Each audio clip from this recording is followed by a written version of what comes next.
Good morning, you guys. So the first thing I had for breakfast was a banana chocolate peanut butter smoothie. These are the ingredients that I used. So first I added 1 medium banana to a blender, added about 1 tablespoon of this green superfood powder, and 2 tablespoons of PB2. I then added a half cup of coconut milk and ice. You can add as little or as much ice as you would like, and then blend. So once it's all blended up, I just poured it into a cup. The cup is a little bit big for the smoothie, but I really like that it is insulated so it keeps it cold. And then it also has a straw, which is really nice. So I'm gonna have the macros listed on the side so you guys can know if you would like to. And yeah, that was my breakfast. Now around 10:45, I got a little bit hungry for a snack. So I had this Garden Lights kale and quinoa souffle. I just microwaved it and drizzled some sriracha, and it was super delicious.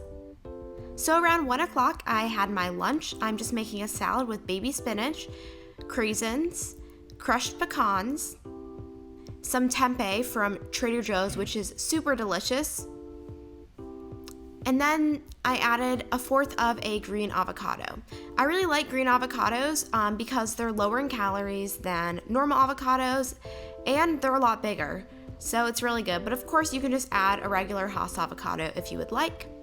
So I just cut the avocado into cubes and added it to the salad.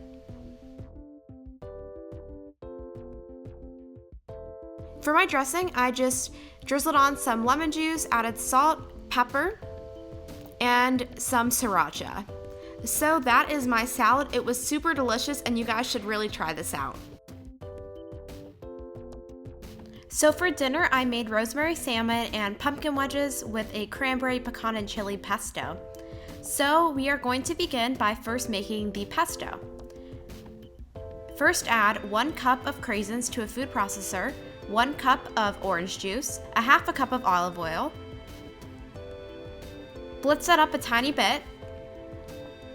Add in a pinch of red chili flakes, a couple leaves of fresh thyme, and pecans that I dry roasted beforehand.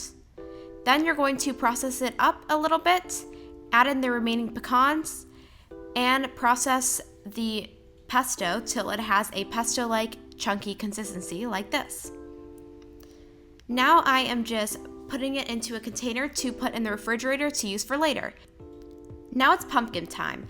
First, remove the stem from the pumpkin and cut the pumpkin into large wedges.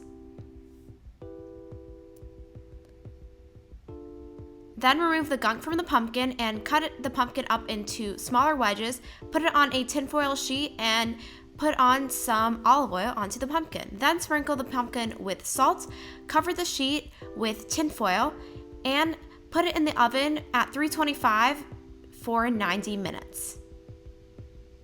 Now we're going to get the salmon ready. First, mist it with olive oil. Sprinkle on some salt and pepper. And then put some rosemary on the salmon. Now it has been 90 minutes and the pumpkin is ready. So take the tinfoil off the pumpkin, and if it is cooked too much, then flip the pumpkin and put it back in the oven with the salmon at 350 degrees for 15 minutes. So now we are done with all the cooking, and now it's the fun time, eating. So I think it turned out really nicely. I love the flavors. The pumpkin just tasted like Thanksgiving, and the salmon was fantastic. So I recommend that you guys give this a try. So thank you so much for watching. I had so much fun filming this video. Please like, comment, and subscribe, and I'll see you guys next time.